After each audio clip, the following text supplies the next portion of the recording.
Dans le groupe de Tabarwa, nous sommes en Amérique. Nous faisons un voyage de Dhamma quand nous venons dans différents états et nous amenons la pratique de méditation et les explications de Dhamma, comme les enseignements de Bouddha, pour nous libérer de la souffrance. Aujourd'hui, il n'y avait pas beaucoup de questions pendant la session. Notre maître, Sayadaw Tamasara, a donné un Dhamma Talk, la conférence, l'enseignement de Dhamma.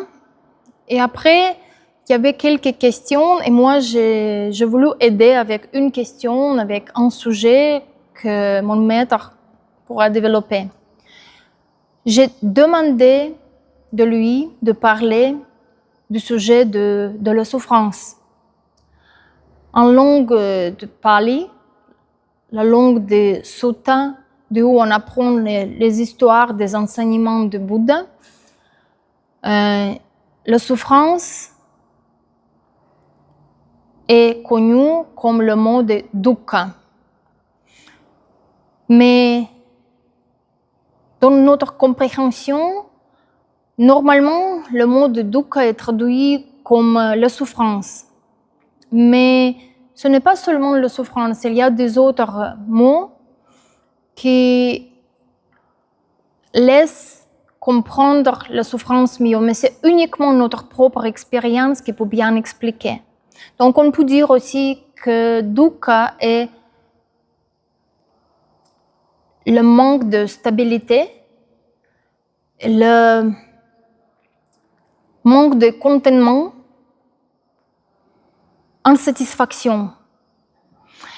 Mon maître a expliqué le sujet de la souffrance en parlant de la nature, que dernière année, il y a beaucoup de réchauffement. Il y a aussi le danger naturel, il y a des troublements de terre, où il y a les guerres. Les guerres sont créées par les gens, mais il y a, et ça c'est la souffrance, chacun le comprend, mais il y a la souffrance de la nature même aussi, avec les grands changements climatiques et les changements écologiques. Et tout ça, c'est la souffrance. Et également, il y a la souffrance dans la vie des gens. La souffrance, c'est là où il y a l'attachement.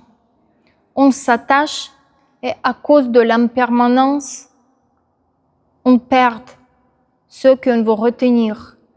Et on souffre. Il y a la souffrance de notre corps et de notre esprit. La souffrance du corps est très connue. Chacun le connaît très bien, mais ce n'est pas chacun qui peut bien discerner et comprendre la souffrance de l'esprit. En effet, la souffrance du corps toujours a un reflet dans notre esprit. Si on n'accepte pas les processus dans le corps, juste les sentiments, on s'attache à ces sentiments comme quelque chose de réel et stable, on souffre mentalement. Il faut comprendre que chaque sensation qu'on sent comme la douleur, il est créé par notre esprit comme quelque chose de réel. Mais en effet, il y a juste un instant qui apparaît et disparaît et échangé par un autre instant qui aussi apparaît et disparaît et qui amène certaines sensations.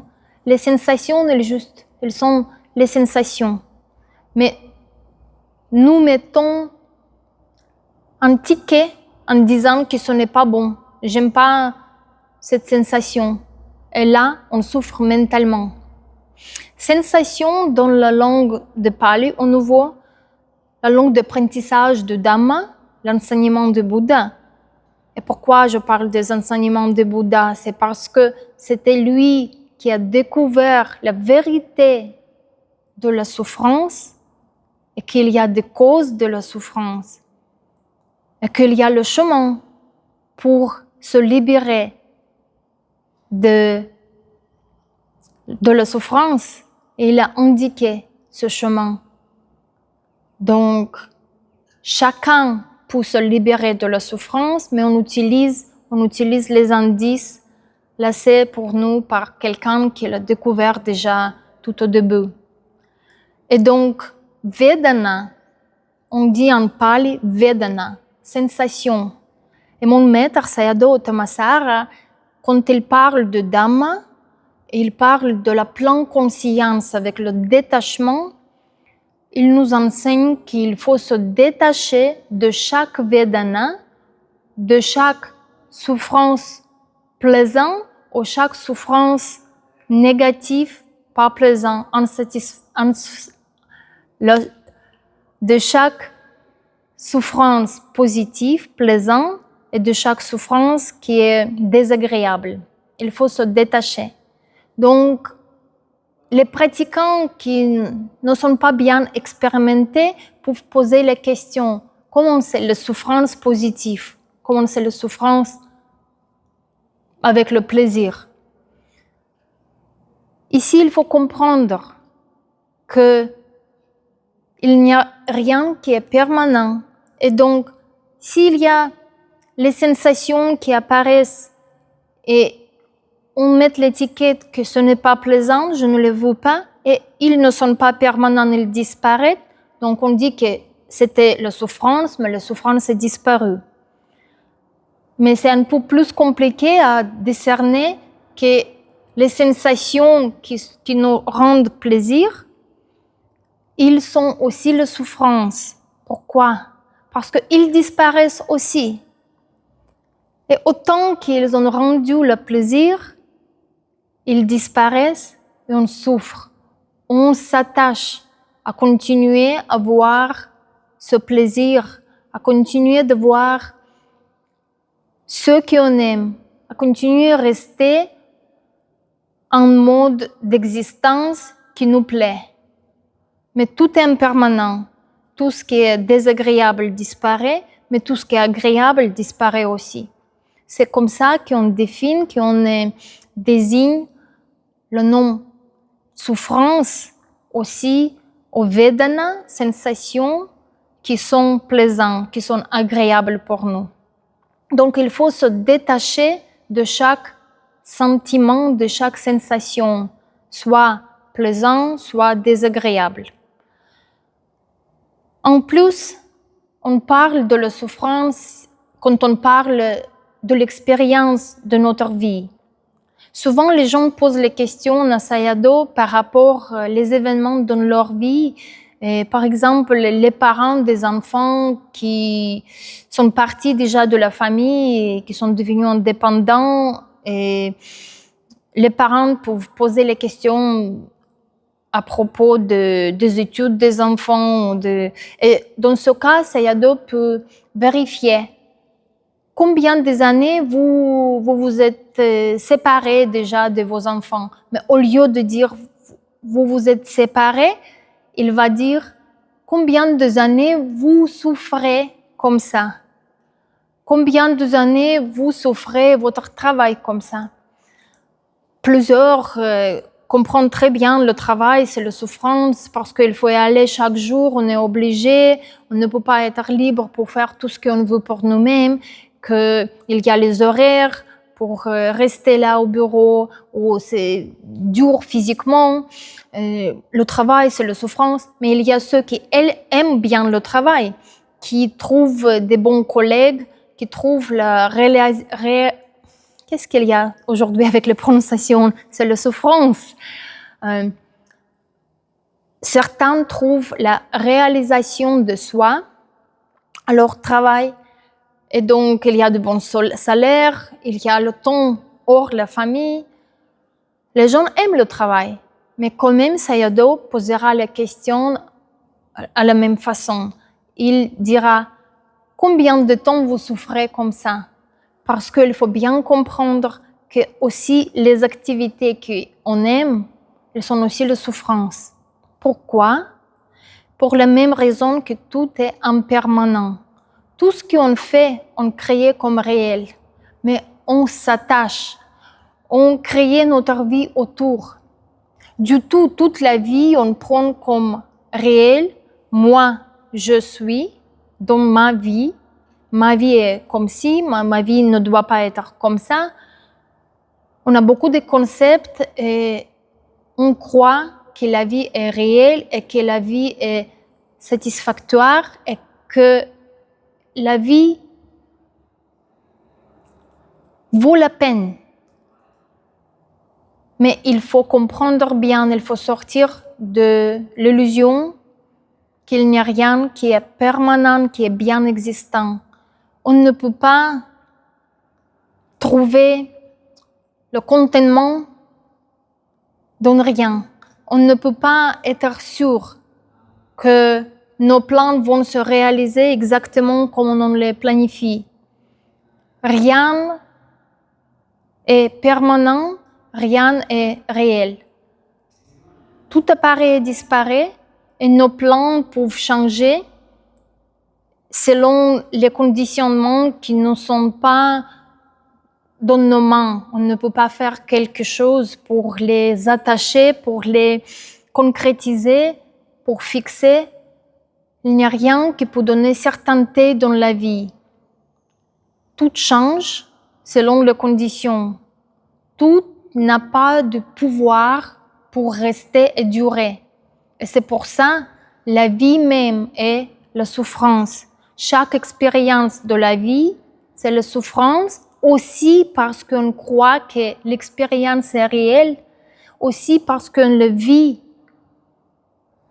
avec notre dévotion de moi, ça me fait comme ça, moi je vais devenir comme ça, les autres vont m'accepter comme ça, moi je vais créer comme ça, mais il n'y a pas de certainté. Donc, en pratique de méditation, on apprend de voir que chaque instant et chaque événement est la souffrance. Avec la pratique de méditation, si on fait la méditation pas uniquement comme un hobby, comme la relaxation, la pratique de méditation nous enseigne la vérité de la vie. Et là, on trouve le refuge chez Bouddha Dhamma Sangha. Bouddha comme celui qui a trouvé, qui a compris et qui a indiqué le chemin pour la libération de la souffrance. Dhamma, c'est comme le chemin même, c'est comme la vérité, c'est comme l'existence, c'est comme le sens réel de tout ce qu'on prend avec l'illusion comme réel. Et Sangha sont les pratiquants illuminés qui sont terminés le chemin vers la libération, qui se sont réalisés pour comprendre Dhamma comme Dhamma était ouvert, découvert par Bouddha. Donc on peut prendre refuge dans notre esprit. Ce n'est pas quelque chose de physique, c'est le concept, c'est la compréhension, c'est la seule chose qui donne la certainté, qui ne change pas selon les conditions. Et pour ça, on peut, pendant la souffrance dure dans notre esprit, on peut trouver le refuge dans le concept de Bouddha Dhamma Sangha comme quelque chose qui est possible et que donne la confiance que la libération de la souffrance est possible. Mais tout d'abord, il faut bien comprendre le concept de la souffrance. Souffrance est physique et mentale. Souffrance est dans le plaisir et dans ce qui est désagréable. Souffrance dans ce qu'on aime, parce que ce qu'on aime finit, se termine, volé, cassé, mort. On ne peut pas éviter de se séparer de ce qu'on aime. Et c'est pour ça, ce qui est agréable, c'est la souffrance aussi. En effet, tout ce qu'on fait dans la vie, toutes nos actions sont la souffrance. Parce que tout ce qu'on fait est impermanent, il n'a pas de certainté, il n'a pas de clarté, et c'est sous illusion. Donc, on doit contempler et bien comprendre ce qu'est la souffrance et pratiquer la pleine conscience avec le détachement pour terminer la souffrance.